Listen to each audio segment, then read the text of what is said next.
Alright, now what we do is I'm going to remove the air filter just to clean it. So make sure you pull off both breather tubes. Pain to get off. Loosen that guy off. Now, these motors don't use a very heavy-duty oil filter. Air filter. The reason being is because when you're out on the water, there's not really much dirt and contaminants out there. You know, there may be the odd little bit, but the idea is that wire mesh screen that it's got on it is designed to prevent, if in the event of a backfire, it's designed to prevent flames from coming out of the carburetor. They call it the flame arrestor, is what Mercury calls it. All you have to do is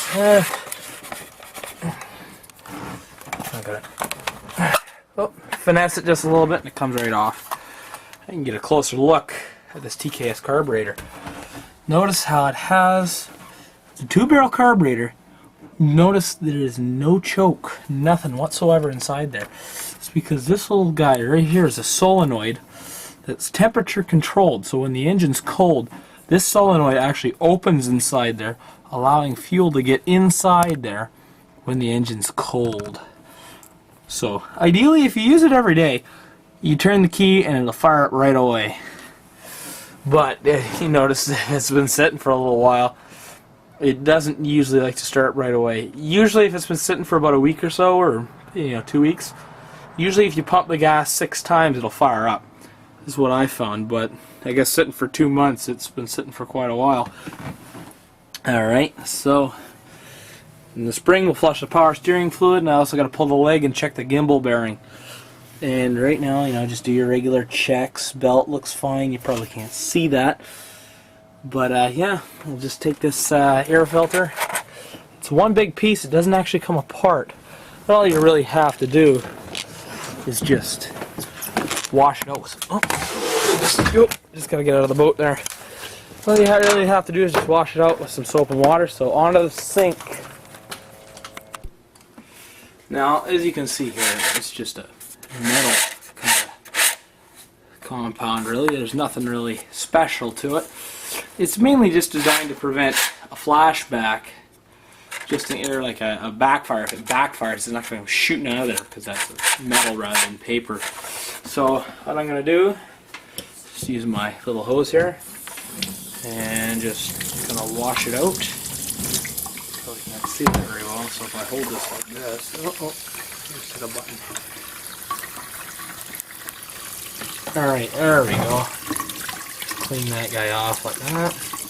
Just, all you need to do is just hose it off just a little bit.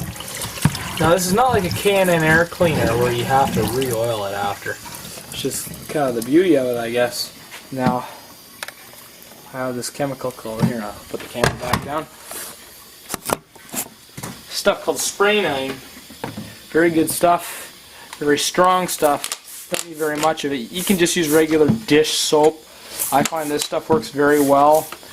Or you can just use the cleaner from the K&N component. If you use the oil, in the event of a flashback, you will probably end up with a fire.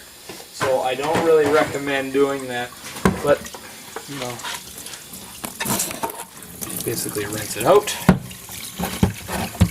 It's not a big deal. You just want to make sure that all the little dust particles, you can see the dirt coming off. You can't even see any dirt coming off like you would like a typical air filter, but it's fairly clean. You just make sure you clean it once a year. Where we go, it's fairly dusty, so you never know what gets inside the engine bay before you go out. And then that's all she wrote. So shake it dry a couple times. I'm just gonna let it sit out in the light for a little bit. Like that. We'll let her dry off. I think the oil's just about finished draining, so it's time to go fill that guy back up. Alright. See the leftover just dripping out there. What's wrong, Rocky? Poor dog. Anyhow. Just gonna put that guy back in there again. I'm gonna grab my wrench.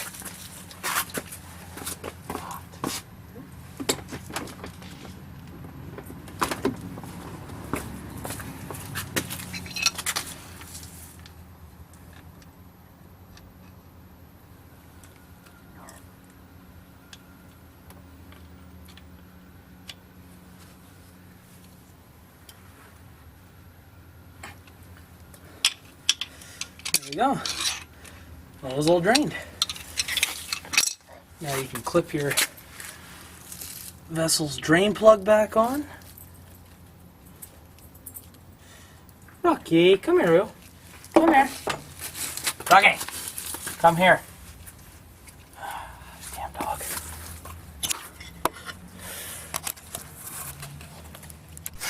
Say hello to YouTube. Where are you going, hmm? Where are you going? Don't you walk away from me. Okay, now your next step is to fill the engine with oil again. So it's right through that tube. Now a good funnel actually for these kind of things is a brake fluid container that's cut in half. That's what I find anyway. It's going to be a little difficult. It's starting to get dark out, so it's going to be difficult for me to hold the camera and show at the same time. I'll try to figure something out. Alright. Now this motor... Oh crap. Alrighty. Solve the lighting issue. I'm kind of running out of time here, so just going to fill the motor back up with oil. This motor takes about 4.5 liters or 4.5 quarts depending on where you're from. So I'll do that and we'll move on to the next step. Alrighty, now that we got the oil full again, it's time to fire her back up. So that's that annoying buzzer I was talking about. Just make sure you watch your oil pressure.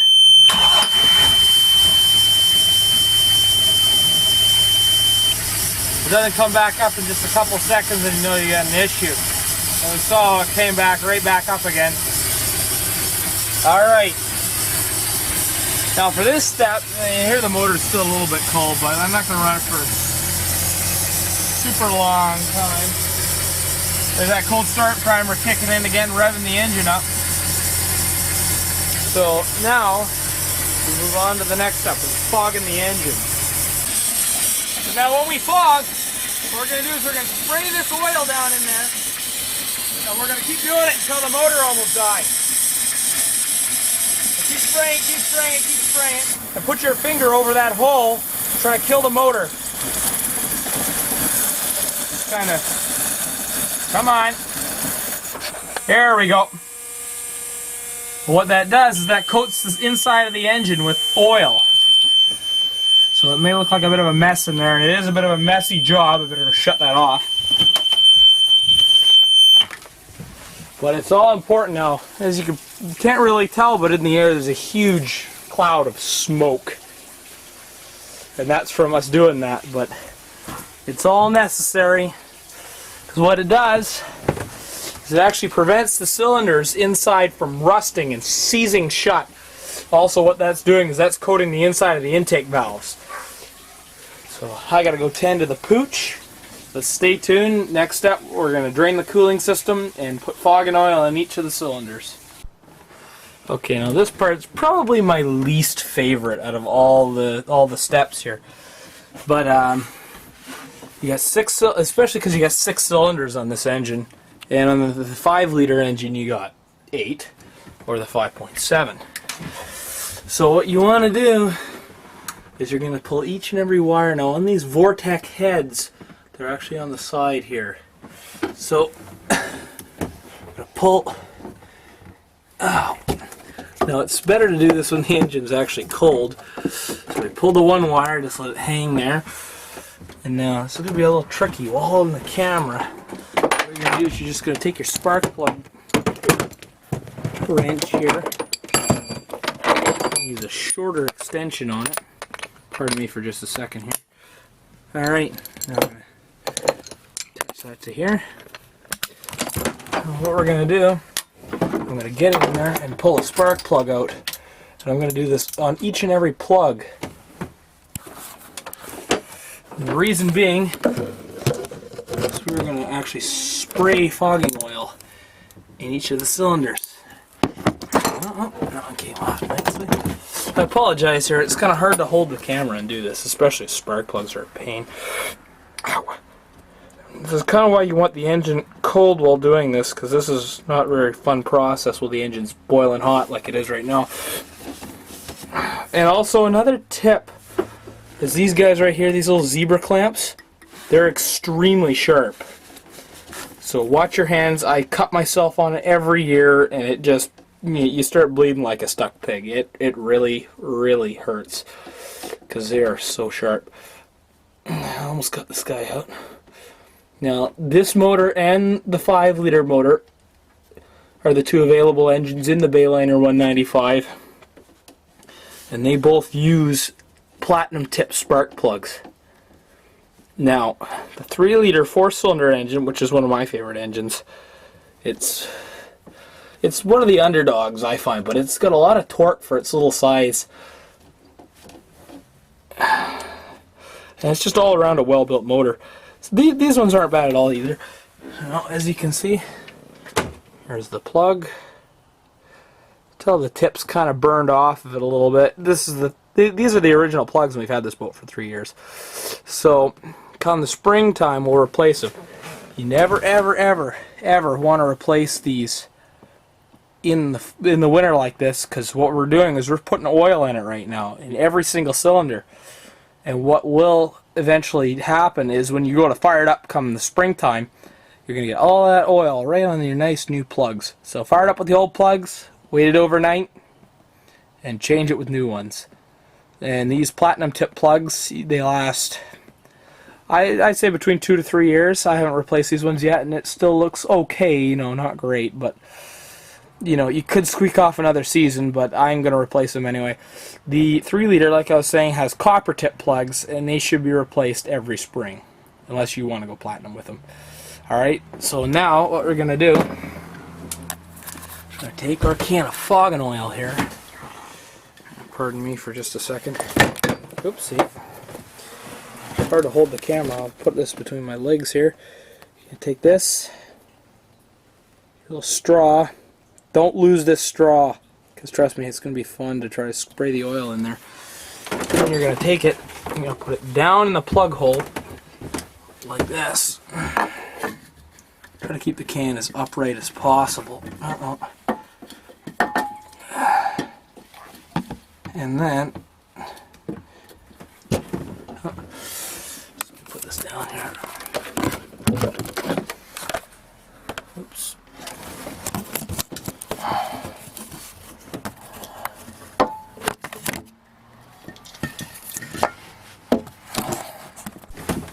Alright, now you can see why this is my favorite part, is because it's such a pain to get in there. But now once you got it in there, about 3 or 4 second blast, and then you can pull it back out. Now, on the threads of the plug here, use a little bit of anti-seize so that the plugs come back out. It's not so bad when you got the steel plug with the stock Vortec iron heads, but if you got aluminum heads, the kind of performance motor, or my Dodge Dakota also comes with aluminum heads from the factory. These guys, the metals will react adversely to each other, and this guy will just lock itself in there. And trust me, if you break those threads, you'll be saying a few too many 4-letter words for your neighbors and the wife. They just won't like you. So make sure you put anti-seize on these whenever you put them back in. Alright, I'm going to do the other 5. And hang on for the cooling system service next.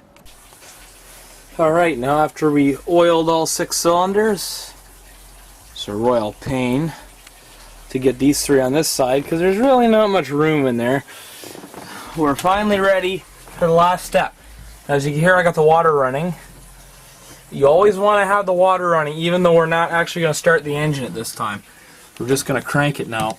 In case you don't realize, what we're going to do is we're just going to crank the engine to distribute the oil on the inside of the cylinder. So you want to remove the center terminal on the distributor cap, which is the one for the ignition coil, as you can see right there. We do not want this thing to spark. So put this close to somewhere where it can arc safely. There we go. I'm going to put that where it can arc safely, away from this computer, away from anything with gasoline, such as the carburetor. So, if you don't have water, you always want water running to the stern drive, because if you don't, you could mess it up. The water pump impeller inside there. So now what we'll do is, if your boat's equipped with a lanyard switch, then turn it off. You probably can't see it too well, but this is it here. I just pulled the cord out. It's supposed to have a cord that you attach to yourself. When you fall out, it flips it off. That's supposed to turn the fuel pump off and the ignition off, even though it'll still attempt to start itself when it's off. So just as added safety, that'll shut the fuel pump off, prevent it from supplying any new fuel. Throttle in the up position, out of gear, and we'll just crank the engine a couple times.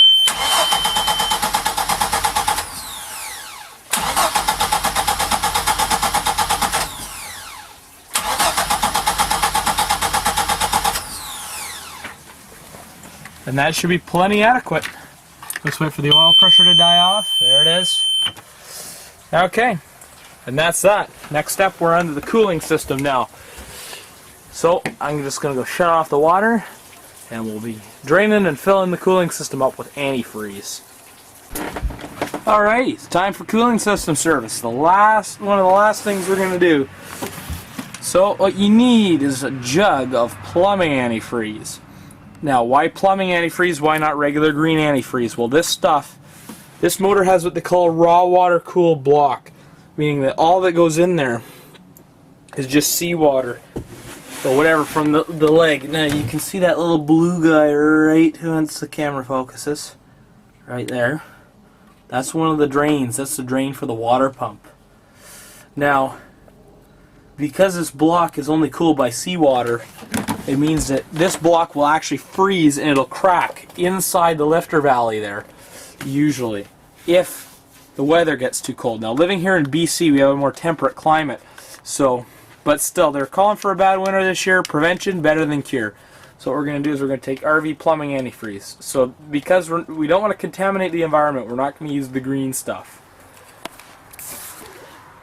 So the reason we're using this stuff, the red stuff here, that is because it's not going to be used as a coolant. It's just going to be used to prevent the block from freezing. So ultimately, all it's doing is just sitting in there over the winter. It won't corrode anything. It's designed to sit in copper pipes, and copper is very sensitive. So you'd be A-okay with your iron block. Just use that. Don't contaminate our environment. Okay. Now there are 5 drains on this motor. There's only 2 or 3 on the 4-cylinder. Now the first drain here is like I showed you right here, so what we're going to do is just like a little twist tie here. Don't drop these into the bilge, by the way. It sucks if you gotta go grab it again. Can I grab my paper towel out of there? Alright. So just put that out.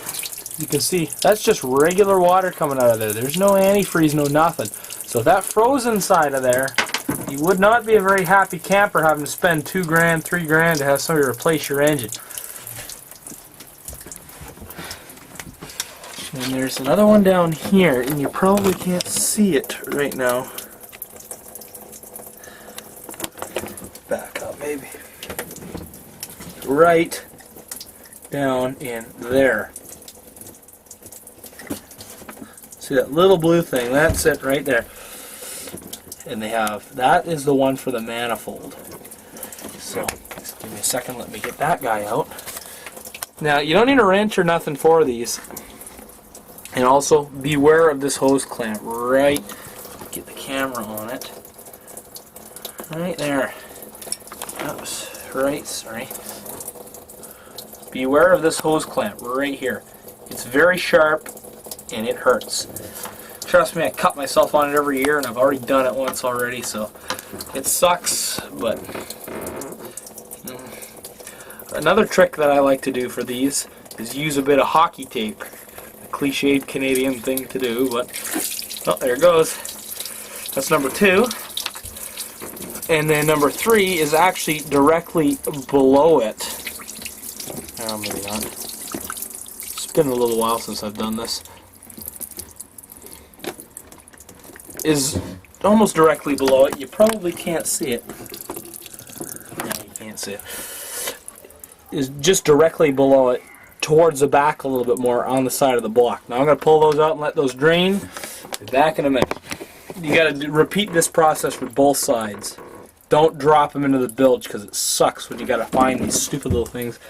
They're not very big, as you can see right there in the palm of my hand, and they are a pain to find because they're dark. So, be back in a flash. Alright, so I got all the cooling system drained. And I've also pulled off both hoses to either side of the risers. These two things, big things, are called risers. And then these hoses actually go down to either side of the exhaust manifold. The reason the exhaust manifold has to be cooled is because just the way that this engine heats up. If you put your hand on a regular exhaust manifold, you're going to burn yourself. Well, that is so close to the fiberglass that you could actually melt it and start a fire. So that's why these manifolds got to remain cool. So now what we're going to do is we're going to fill each one of these with... Alright, now I got a better camera position here. We're just going to take this guy here.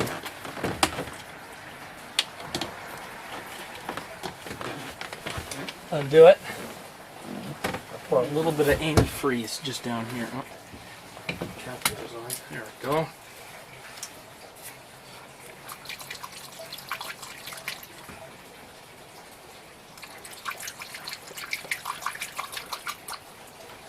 Now when you start hearing it trickling out the bottom, and you see down there that it's actually coming out red, add just a little bit more to get rid of all the water in there.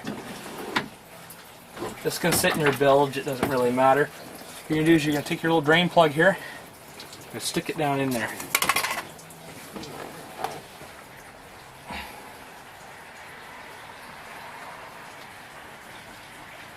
And there we go. Alright, and what you do is you take your funnel, and again pour more in there once the block is drained is done back up. And just pour a little bit in there. It'll sit inside the riser there and prevent it from freezing. Be generous. You got lots to spare with. And then repeat the process for the same side. So next thing we're going to do is fill the exhaust manifold up. Oh, there we go. Same process as you do with the riser.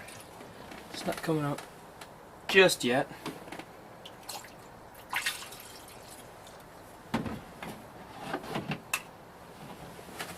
I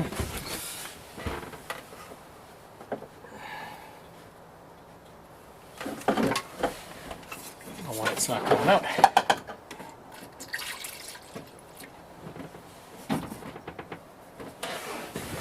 Alright, so that's that for the exhaust manifold.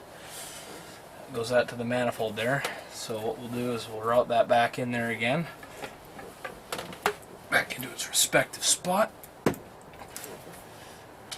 And then what we're going to do is we're just going to take this rather large hose right here, which leads to the front water pump there. So I'm going to have to change this over here like that.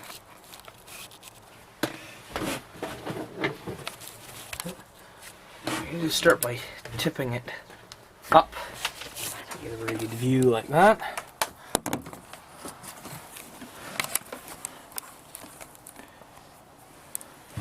So what we're going to do, we're going to tilt this guy up, kind of like that.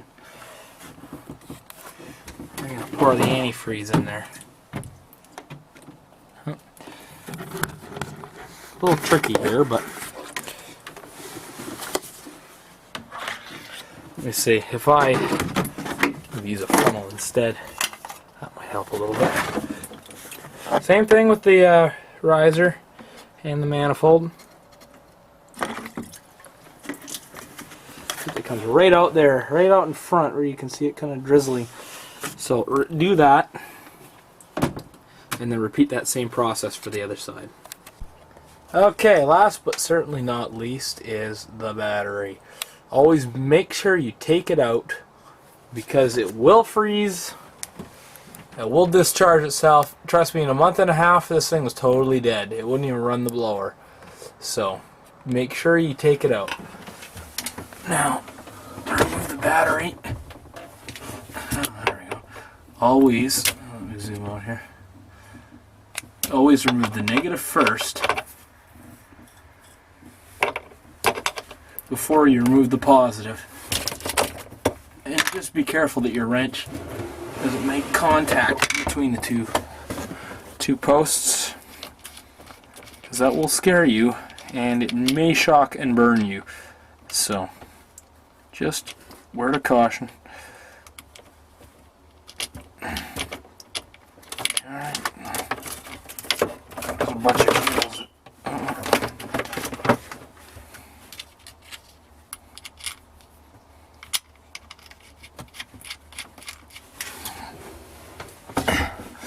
And now, finally the positive post. Now store your battery in a cool, dry place, such as the garage. And you can get a trickle charger. I don't see a point really in spending $8,500 on a really fancy one. If you just take your conventional battery charger and charge it maybe once a month, would be plenty adequate. Just make sure that you don't neglect it, because the battery will sulfate and it won't hold a charge anymore. And then you're down a battery, which is another $95, and well, once again, that sucks.